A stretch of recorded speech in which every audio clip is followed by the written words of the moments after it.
So hello everyone, আশা করি তোমরা খুব ভালো আছো। তোমাদের দেওয়া একটা ছোট্ট প্রশ্নের উত্তর আমি দিতে এসেছি।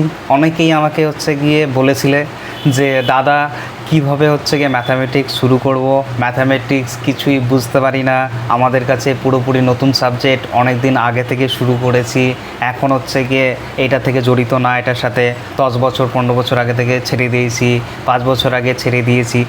তাহলে এই যে কয়েকটা প্রশ্ন সাধারণ গিয়ে যারা ম্যাথামেটিক্স ব্যাকগ্রাউন্ড থেকে নেই কিংবা গিয়ে ম্যাথামেটিক্স থেকে অনেক দিন আগে গিয়ে ছেড়ে দিয়েছে, তাদের জন্যই গিয়ে এই ভিডিওটা আমার গিয়ে তাদের জন্য, বিশেষ করে এই ভিডিওটা তাদের জন্য। বিশেষ করে প্রথমত বলবো, যারা ম্যাথামেটিক্স কিংবা অঙ্ক সম্বন্ধে কিছুই জানো না কিন্তু গিয়ে কম্পিটিটিভ পরীক্ষায় বসছো, তোমরা জানো ভালো করে যে কম্পিটিটিভ পরীক্ষায় কত গুরুত্বপূর্ণ বিষয় গিয়ে অঙ্ক। প্রত্যেকটা এক্সামে অন্তত পক্ষে 20 থেকে 30 নাম্বার এক্সট্রাভাবে গিয়ে ম্যাথামেটিক্স কিংবা অঙ্কে থাকে। এটা সম্বন্ধে কারো অজানা নেই। তাহলে গুরুত্বটা সাবজেক্টের এত বেশি, সেটা সম্বন্ধে কারো তো অজানা নেই, এটা জিনিস জানো। প্রথমত গিয়ে শুরু করব কোথা থেকে, এই প্রশ্নের উত্তর দিই আমি। তাহলে শুরু করতে গেলে তোমাকে গিয়ে প্রথমত আমার যেটা মতামত, ব্যক্তিগত মতামত বলতে পারি, যে তুমি অ্যারিথমেটিক কিংবা গিয়ে পাটিগণিত থেকে শুরু করতে পারো। কেন বলছি পাটিগণিত থেকে শুরু করতে পারো? একটাই কারণ, যে বেশিরভাগ কম্পিটিটিভ পরীক্ষায়, প্রতিযোগিতামূলক পরীক্ষায় সবথেকে বেশি প্রশ্ন, প্রায় 70 to 80%, কিছু কিছু পরীক্ষায় 90%, 100টার মধ্যে 90টা কোশ্চেন, 100টার মধ্যে 70টা প্রশ্ন, এই ধরনের প্রশ্নগুলো কিন্তু গিয়ে অ্যারিথমেটিক থেকেই আসে। তো তুমি শুরু করবে অ্যারিথমেটিক কিংবা পাটিগণিত থেকে। অ্যারিথমেটিক শুরু করার আগে আমি কয়েকটা কথা বলছি এখান থেকে, খুব গুরুত্বপূর্ণ কথা মনে রাখবে। শুরু গিয়ে ওখান থেকে শুরু করবে না। তুমি অ্যারিথমেটিক কিংবা পাটিগণিত শুরু করার আগে তোমার 3টে পিলার কী নাম? প্রথমটা গিয়ে তোমার গিয়ে, প্রথম বলতে ভাষাটা ভুল হবে আমার, প্রথম দ্বিতীয় বলতে কিছু নেই, মোট কথা প্রত্যেকটা পার্টি গিয়ে প্রত্যেকটা পিলারই খুবই স্ট্রং, খুবই গিয়ে গুরুত্বপূর্ণ। স্ট্রং বলতে ভুল হলো, প্রত্যেকটা পিলারই খুব গুরুত্বপূর্ণ। প্রথমটার নাম গিয়ে, প্রথম দ্বিতীয় তৃতীয় হিসেবে যদি বলি, প্রথমটা গিয়ে অনুপাত সমানুপাত দিয়ে গিয়ে তুমি গিয়ে শুরু করবে। 2 নাম্বারটা গিয়ে তুমি গিয়ে পার্সেন্টেজ কিংবা শতকরা করবে। আর 3 নাম্বারটা গিয়ে নাম্বার সিস্টেম, যেটাকে সংখ্যাতত্ত্ববিদ বলা হচ্ছে, তুমি গিয়ে সেইটা করবে। এবার গিয়ে কিভাবে করবে? তুমি মনে করো গিয়ে প্রথমত রেশিও অ্যান্ড প্রপোর্শন ম্যাথ করতে শুরু করলে, ঠিক আছে, বাজার চলতি যে কোনো একটা বই নিলে ওখান থেকে রেশিও প্রপোর্শন করতে শুরু করলে। এবার রেশিও প্রপোর্শন করতে যখন তুমি শুরু করবে, তোমার গিয়ে দুটো জিনিস তোমার গিয়ে মাথার মধ্যে রাখবে। কী দুটো জিনিস? প্রথমত গিয়ে তোমাকে গিয়ে প্রত্যেকটা অধ্যায় যখন থেকে শুরু করছো, প্রত্যেকটা চ্যাপ্টার যখন শুরু করছো, তখন গিয়ে সেখানকার চ্যাপ্টারটার মেন গিয়ে থিম কী, মানে মেন গিয়ে জিনিসটা কী, এই প্রশ্নটা যাতে মাথার মধ্যে থাকে। আমি যে অঙ্কটা করছি, অঙ্কটা কিভাবে করছি, কেন করছি, কোন পদ্ধতিতে করছি, এই প্রশ্নটা গিয়ে প্রথমত গিয়ে করবে, প্রথমভাবে এটা সলভ করবে। এইটা গিয়ে তোমার গিয়ে বেস ক্লিয়ার করবে। বেস তোমার যদি ভূমি কিংবা বেস ক্লিয়ার না থাকে, তাহলে পরবর্তীতে টিয়ারি 2 এর যখন তুমি পরীক্ষা দিবে, তোমার কিন্তু ভবিষ্যতে প্রচুর পরিমাণে তোমার অসুবিধা হবে, বুঝতে পারলে? যেমন সিজিএল টিয়ারি 2 গিয়ে পুরোপুরি বেস যাদের ক্লিয়ার, তারা গিয়ে ওই এক্সাম কিন্তু কোয়ালিফাই করতে পারবে। না হলে কিন্তু কোথাও না কোথাও আটকে যাবে। ওই যদি মুখস্থ করে যায় কিংবা শর্ট ট্রিক মুখস্থ করে যায়, তাহলে কোথাও না কোথাও ফেসে যাবে। তাহলে পাটিগণিত যে করবে, পাটিগণিতের প্রত্যেকটা পার্ট করবে। এমনটা না যে পাটিগণিতের 10টা অঙ্ক করলাম, 10টা অঙ্ক করে রেখে দিলাম। পাটিগণিতের মধ্যে কিছু ইম্পর্ট্যান্ট টাইপ যেটা আছে সেটা আমি আলোচনা করব। নর্মাল পাটিগণিত তো আছেই, তারপরে ওখানে গিয়ে রেশিও, যেটাকে পাটিগণিত বলতে ভাষাটা ভুল করছি, অনুপাত বলছি, অনুপাত অনুপাতের নর্মাল গিয়ে অঙ্কগুলো করবে, যোগ বিয়োগের অঙ্কগুলো করবে তোমরা ওখান থেকে। 2 নাম্বার গিয়ে সমানুপাতের মধ্যে তৃতীয় সমানুপাত আর মধ্য সমানুপাতটা অবশ্যই খুব ইম্পর্টেন্ট, ওইটা গিয়ে তোমরা করবে।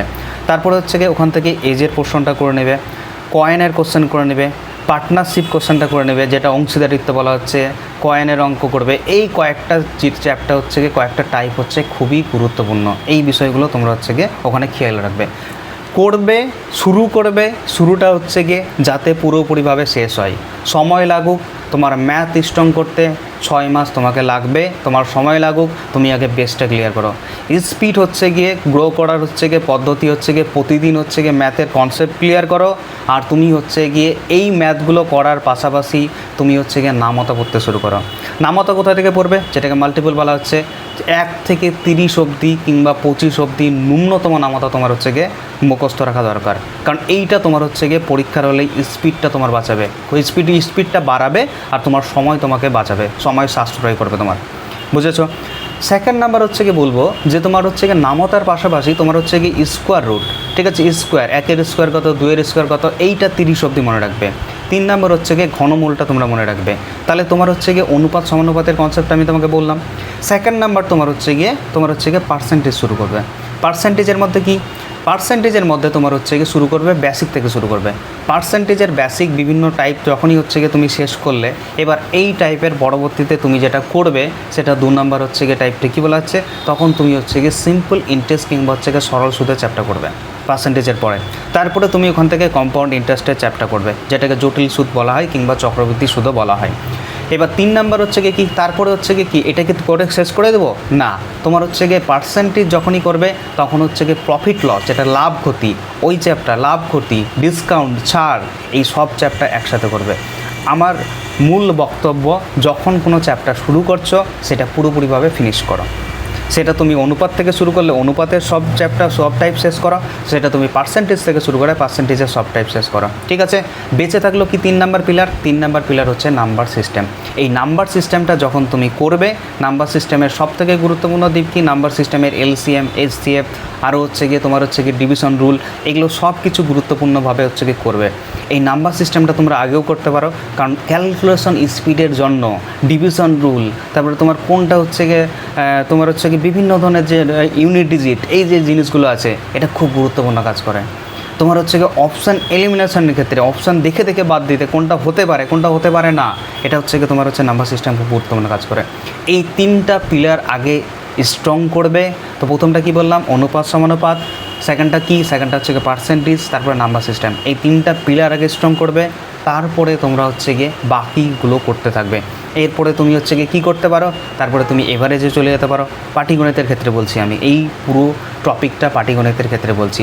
তারপরে এভারেজে চলে যেতে পারো। এভারেজের পরে হচ্ছে গিয়ে তুমি কী করবে, যেটাকে গড় বলা হচ্ছে। এভারেজের পরে তুমি হচ্ছে গিয়ে টাইম অ্যান্ড স্পিড আর টাইম অ্যান্ড ডিস্টেন্স।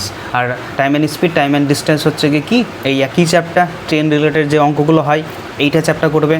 এই চ্যাপ্টারটা পরে করতে বলছি এই কারণ হচ্ছে গিয়ে এই চ্যাপ্টারে তোমার হচ্ছে গিয়ে লসাগু আর তোমার হচ্ছে গিয়ে রেশিও মেথড হচ্ছে গিয়ে খুব গুরুত্বপূর্ণ ব্যবহার হয়, তার জন্য আমি এইটা পরবর্তীতে করতে বলছি।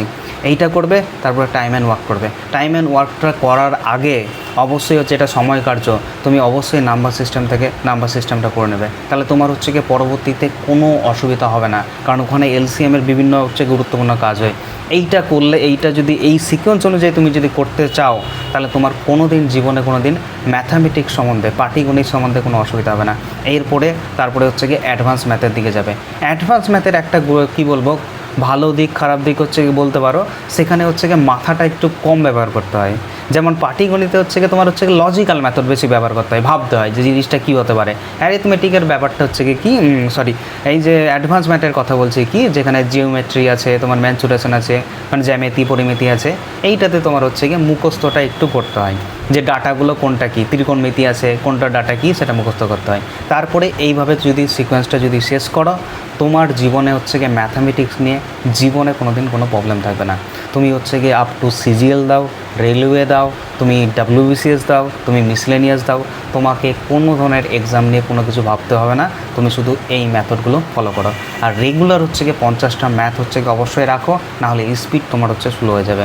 আর তোমার হচ্ছে গিয়ে নামতাটা অবশ্যই মুখস্থ রেখো। এই আজকে তোমাদের জন্য এতটুকু বার্তা ছিল আমার কাছ থেকে। আর এত দূর অবধি যারা ভিডিও দেখেছো তাদের হচ্ছে গিয়ে অবশ্যই বলবো যে থ্যাঙ্কস ফর ওয়াচিং, তোমরা খুব ভালো থেকো, আর তোমাদের হচ্ছে গিয়ে সফলতার জন্য আমি ঈশ্বরের কাছে প্রার্থনা করি। Thanks for watching.